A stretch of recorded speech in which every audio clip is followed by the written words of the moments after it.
Welcome to Divya classes बच्चों। आज हम करने वाले हैं 10th क्लास के वेरी इंपॉर्टेंट क्वेश्चन बच्चों, जो एमसीक्यू बेस्ड होने वाले हैं और हिस्ट्री के होने वाले हैं। 30 ऐसे एमसीक्यू करेंगे बच्चों, जो आपके आने वाले एग्जाम के लिए बहुत इंपॉर्टेंट होने वाले हैं। प्लीज़ अच्छे से इनको देखिएगा, समझिएगा, यहीं से आपके क्वेश्चन में पेपर में आएंगे ये क्वेश्चन। तो पहला जो क्वेश्चन है बच्चों वो है, राष्ट्र की परिभाषा किस विचारक ने साझी स्मृतियों और वर्तमान में साथ रहने की इच्छा के आधार पर दी थी? तो ऐसी कौन सा नेता था बच्चों, ऐसे कौन थे वो विचारक जिन्होंने साझी स्मृतियों यानी कि जो हमारी पुरानी यादें होती हैं वो सभी की इकट्ठी हों और वर्तमान में सभी साथ रहें, इसके आधार पर राष्ट्र की परिभाषा दी थी? तो इसका सही जो उत्तर है वो बच्चों बी है, अर्नेस्ट रेनन। ये फ्रांस के एक दार्शनिक थे, विचारक थे। जेसुपे मैत्सिनी इटली के एकीकरण में योगदान इन्होंने दिया था। ओटो वॉन बिस्मार्क ये जर्मनी के एकीकरण में इन्होंने योगदान दिया था। और नेपोलियन बोनापार्ट ये फ्रांस के शासक रहे थे। तो क्वेश्चन नंबर 2 देखते हैं बच्चों, फ्रांसीसी क्रांति किस वर्ष हुई थी जिसने यूरोप में राष्ट्रवाद को जन्म दिया था? तो फ्रांसीसी क्रांति हुई थी बच्चों 1789 में। इसका सही उत्तर है बी, 1789 में क्रांति हुई थी। 1774 में बच्चों लुईस 16वां को फ्रांस का राजा बनाया गया था। 1815 में वियना संधि हुई थी और 1848 में यूरोप के अंदर बहुत सारी क्रांतियां हुई थी। क्वेश्चन नंबर 3 देखते हैं बच्चों, फ्रांसीसी क्रांति के बाद सत्ता किसके हाथों में स्थानांतरित हुई थी, यानी कि सत्ता किसके हाथों में चली गई थी फ्रांसीसी क्रांति के बाद? तो राजा के हाथों में तो सत्ता थी बच्चों, चर्च के हाथों में भी कुछ सत्ता का हिस्सा था, और कुलीन वर्ग राजा से जुड़ा हुआ वर्ग होता है। तो जो सत्ता चली गई थी क्रांति के बाद वो चली गई थी आम नागरिकों के हाथों में। तो इसका सही उत्तर है बच्चों डी, नागरिकों के हाथों में। क्वेश्चन नंबर 4 है, फ्रांसीसी क्रांति के दौरान तिरंगा झंडा किसका प्रतीक बना था? तो तिरंगा झंडा राष्ट्रीय एकता का प्रतीक बना था बच्चों। क्वेश्चन नंबर 5 है बच्चों, नेपोलियन द्वारा लागू की गई सिविल कोड को किस नाम से जाना जाता है? तो सिविल कोड को नेपोलियन संहिता भी कहा जाता है बच्चों। ये 1804 में नेपोलियन ने फ्रांस के अंदर लागू की थी।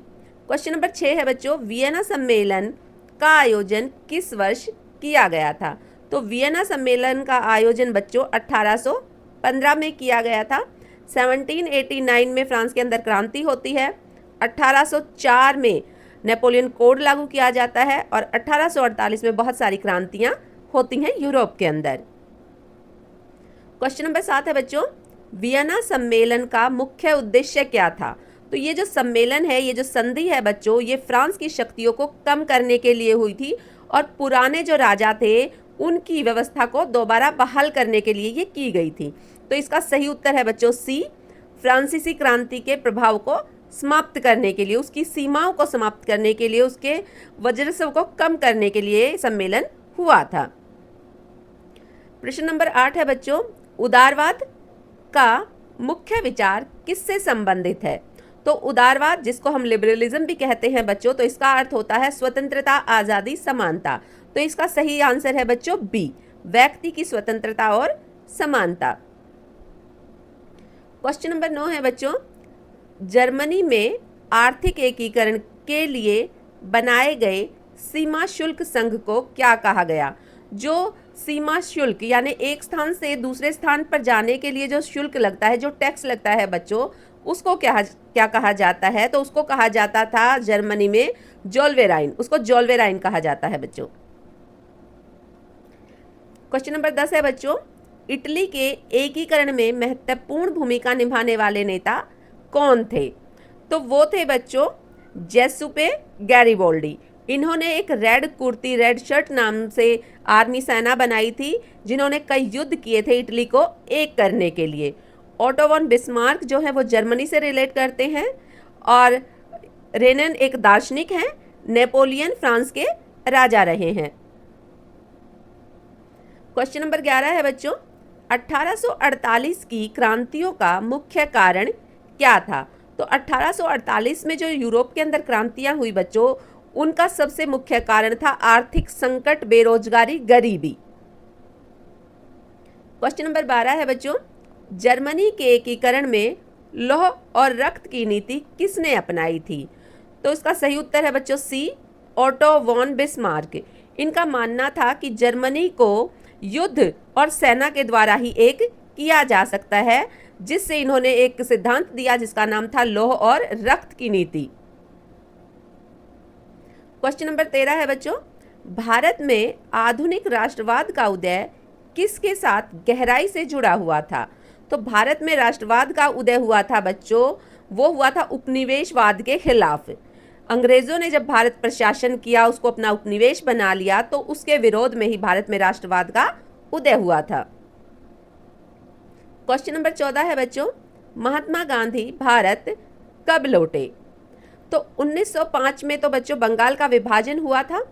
1910 में एक एक्ट बनाया गया था जिसके द्वारा भारतीय अखबारों में देश प्रेम की, राष्ट्र अंग्रेजों के विरुद्ध कोई योजनाएं या कुछ ऐसा ना छपा जाए जिससे क्रांति भड़क जाए या लोगों के अंदर देश प्रेम की भावना जग जाए, तो उस पर बैन लगा दिया गया था। इसका सही उत्तर होगा बच्चों सी, 1915। महात्मा गांधी भारत लौटे थे 9 जनवरी बच्चों, 9 जनवरी 1915। 1915 को महात्मा गांधी भारत लौटे थे और 1920 में असहयोग आंदोलन की शुरुआत हुई थी। क्वेश्चन नंबर 15 है बच्चों, सत्याग्रह का मूल सिद्धांत किस पर आधारित है? तो सत्याग्रह का अर्थ होता है बच्चों सत्य के लिए आग्रह, तो इसका सही उत्तर होगा सी, सत्य और अहिंसा के लिए। क्वेश्चन नंबर 16 है बच्चों, रॉलेट एक्ट किस वर्ष पारित किया गया था? तो रॉलेट एक्ट 1919 को पारित किया गया था बच्चों, और ये एक ऐसा कानून था जिस कानून के अंतर्गत अंग्रेजी सरकार किसी भी भारतीय को सिर्फ शक के आधार पर कम से कम 2 वर्ष तक उसको जेल में रख सकती थी, बिना किसी कानूनी कार्रवाई के उसको जेल के अंदर रख सकती थी। तो महात्मा गांधी ने इस रॉलेट एक्ट को काला कानून कहा था बच्चों। क्वेश्चन नंबर 17 है बच्चों, जलियांवाला बाग हत्याकांड कब हुआ था? तो जलियांवाला बाग हत्याकांड हुआ था बच्चों 13 अप्रैल 1919 को। 6 अप्रैल को महात्मा गांधी ने पूरा भारत में आह्वान किया था कि भारत बंद किया जाए, अंग्रेजों का कोई सहयोग न किया जाए। 10 अप्रैल को सत्यपाल जैन और सैफुद्दीन किचलू, वहाँ के 2 नेता थे बच्चों, जो क्रांति को आगे बढ़ा रहे थे, देश प्रेम के लिए विद्रोह कर रहे थे अंग्रेजों का, तो इन दोनों को जेल में डाल दिया गया था।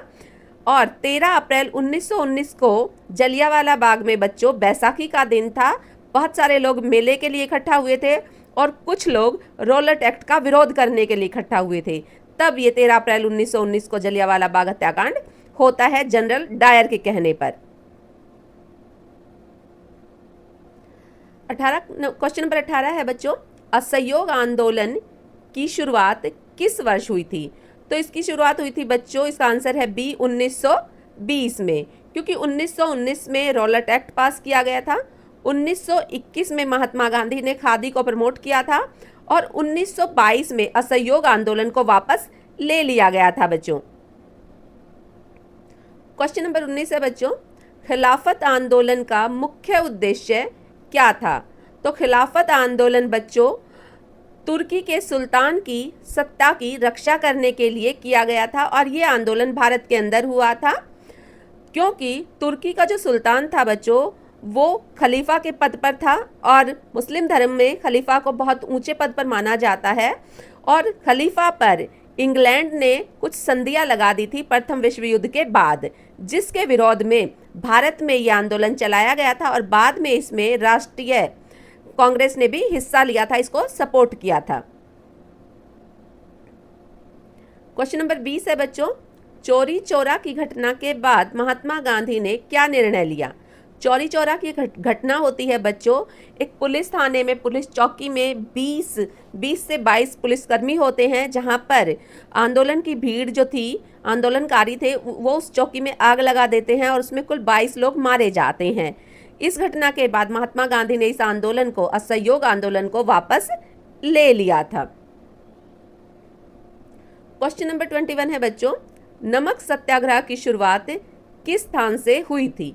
तो नमक सत्याग्रह की शुरुआत होती है बच्चों गुजरात के साबरमती आश्रम से 1930 में, 12 मार्च 1930 में। क्वेश्चन नंबर 22 है बच्चों, दांडी यात्रा का मुख्य उद्देश्य क्या था? तो दांडी यात्रा का मुख्य उद्देश्य था बच्चों नमक कानून का उल्लंघन करना। इससे सभी गरीब और अमीर भारतीय, जितने भी भारतीय थे, इससे सभी पीड़ित थे, सभी परेशान थे। तो महात्मा गांधी ने इस कानून का उल्लंघन किया था 6 अप्रैल 1930 को। क्वेश्चन नंबर 23 है बच्चों, सविनय अवयाग आंदोलन किस वर्ष शुरू हुआ था? तो ये हुआ था बच्चों 1930 में। ये नमक कानून के साथ ही शुरू हो गया था। क्वेश्चन नंबर 24 है बच्चों, पूर्ण स्वराज की घोषणा कांग्रेस के किस अधिवेशन में शुरू की गई थी? तो ये लाहौर अधिवेशन हुआ था बच्चों 1929 को। नागपुर अधिवेशन में असहयोग आंदोलन की बात हुई थी और कलकत्ता अधिवेशन में भी यही बात हुई थी।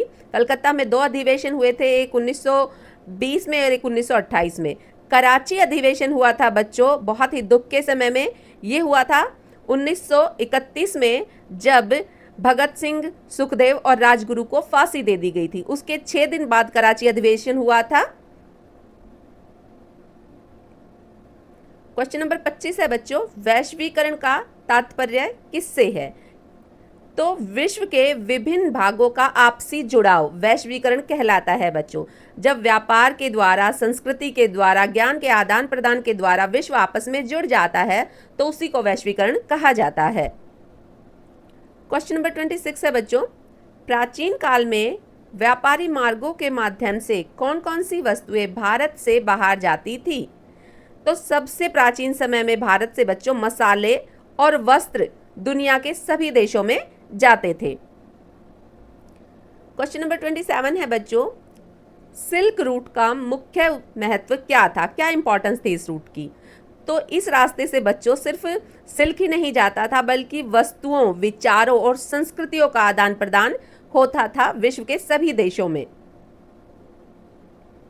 क्वेश्चन नंबर 28 है बच्चों, 19वीं सदी में यूरोप में जनसंख्या वृद्धि का मुख्य कारण क्या था? तो इसका सही ऑप्शन है सी, चिकित्सा में सुधार और खाद्य आपूर्ति में वृद्धि। क्वेश्चन 29 है बच्चों, कॉर्न लॉ किससे संबंधित है? तो ये इंग्लैंड से संबंधित है बच्चों। इंग्लैंड में खाद्यान्न आयात पर प्रतिबंध से, इंग्लैंड में जो अनाज भारत से आयात किया जाता था, इंग्लैंड की सरकार ने उस अनाज पर इस टैक्स को लगा रखा था बच्चों, जिससे भारतीय अनाज वहाँ पे महंगा मिलता था और उसको कोई नहीं खरीद पाता था। तो इसीलिए इसको कॉर्न लॉ कहा गया और ये इंग्लैंड की सरकार ने भारतीय आयातित अनाज पर लगाया था। क्वेश्चन हमारा 30 है बच्चों, 19वीं सदी में यूरोप से बड़ी संख्या में लोग किन क्षेत्रों में गए? तो 19वीं सदी से यूरोप में जब अकाल बढ़ने लगा, बेरोजगारी बढ़ गई, खाने के लिए लोगों के पास कुछ नहीं बचा, तो ऐसे समय में बच्चों यूरोप से बहुत सारे लोग अमेरिका और ऑस्ट्रेलिया चले गए थे। ये 30 क्वेश्चन है बच्चों, बहुत इंपॉर्टेंट क्वेश्चन है आपके एग्जाम के पॉइंट ऑफ व्यू से, बहुत इंपॉर्टेंट है बच्चों ये। प्लीज़ वीडियो को लाइक करें, शेयर करें और सब्सक्राइब दिस चैनल। धन्यवाद।